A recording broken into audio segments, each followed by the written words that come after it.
आखाती देशांमधल्या युद्धाची झळ आता थेट कोल्हापूरच्या रस्त्यांपर्यंत. गॅस तुटवड्याविरोधात रिक्षा चालकांचा आक्रोश आंदोलन. गॅससाठी तासनतास रांगा लागत असल्यानं धंदा ठप्प झाला. कोल्हापुरात घरगुती गॅस सिलेंडरसाठी रास्ता रोको. काही ठिकाणी गॅस पुरवठा सुरळीत तर काही ठिकाणी गोंधळ. बुकिंग करून सुद्धा घरगुती गॅस मिळत नसल्यानं नागरिकांचा संताप. पोलिसांच्या हस्तक्षेपानंतर वाहतूक पूर्ववत. आखाती देशात सुरू असलेल्या युद्धाचा परिणाम सोलापुरातील रिक्षा चालकांवर. एलपीजी गॅसचे पंप बंद असल्यानं गो गॅसच्या दरामध्ये जवळपास दुपटीनं वाढ. एकूण 50 रुपये किलोनं मिळणारा गॅस तब्बल 85 रुपये किलोवर. शहरामध्ये केवळ 3 पंप सुरू असल्यानं पंपावर रिक्षांची भली मोठी रांग. आखाती देशात सुरू असलेल्या युद्धाचा फटका आता रिक्षा चालकांना. एलपीजी गॅससाठी पंपावर ऑटो चालकांना तासनतास उभं राहावं लागतंय. गॅसचे दर वाढल्यानं भाडं परवडत नसल्याचं ऑटो चालकांचं मत. गॅस वेळेत उपलब्ध करून देण्याची चालकांची मागणी. नंदुरबार जिल्ह्यात पेट्रोलचा तुटवडा निर्माण होईल अशी अफवा. पेट्रोल भरण्यासाठी पेट्रोल पंपावर वाहन चालकांची प्रचंड गर्दी. इंधनाचा मुबलक साठा असल्याची प्रशासनाची माहिती. सांगलीमध्ये 5 रुपयांनी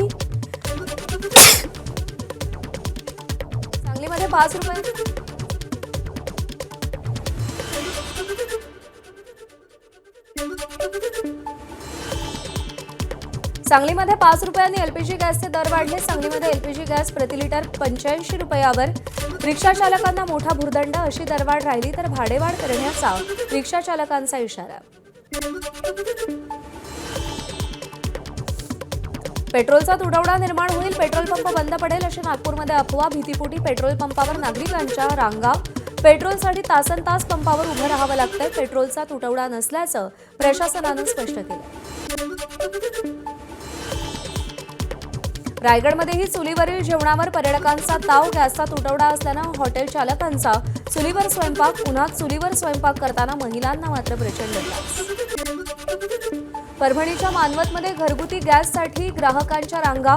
गॅस एजन्सी बाहेर प्रचंड मोठी रांग. सिलेंडरचं बुकिंग झाल्यानंतरही रांगा लावाव्या लागतात.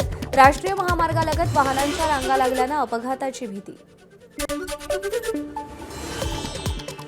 रायगडच्या कर्जतमध्ये घरगुती सिलेंडरसाठी नागरिकांची मोठी रांग. भारत गॅस एजन्सी वितरण केंद्राबाहेर सकाळपासून सिलेंडरसाठी रांगा. गॅसचा तुटवडा असल्याच्या भीतीनं गॅस मिळवण्यासाठी धडपड. गॅस पुरवठा होत नसल्यानं परभणीतील 90% हॉटेल व्यावसायिक अडचणीत. मोठ्या हॉटेल चालकांनी मेन्यूमध्ये 40% कपात केली. गॅस नसल्यानं लाकडासह इलेक्ट्रिक शेगड्यांवरती स्वयंपाक करावा लागतोय. नागपूरमध्ये हॉटेल व्यावसायिकांकडून कोळसा शेगडीची प्रचंड मागणी.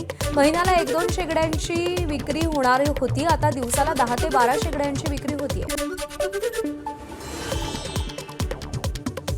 बीडमधील प्रकाश घोलप या तरुण शेतकऱ्याकडून एलपीजी गॅसला पर्याय म्हणून बायोगॅस निर्मिती.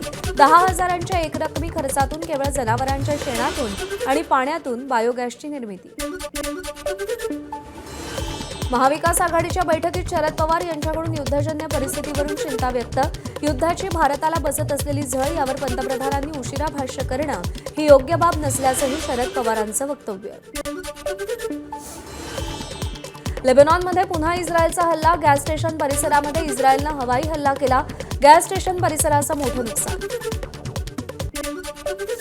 इराणकडून इस्रायलवरती क्षेपणास्त्रांचा वर्षाव. उत्तर इराणमधल्या 180 ठिकाणी सायरन वाजले. आंतरखंडीय क्षेपणास्त्रांद्वारे इराणचे हल्ले. डोनाल्ड ट्रम्प यांच्या अकाउंटवर हल्ल्याचा व्हिडिओ जारी. इस्रायलची युद्धनीती अमेरिकेपेक्षा वेगळी. इस्रायली सैन्य इराणवरती आपले हल्ले सुरूच ठेवणार.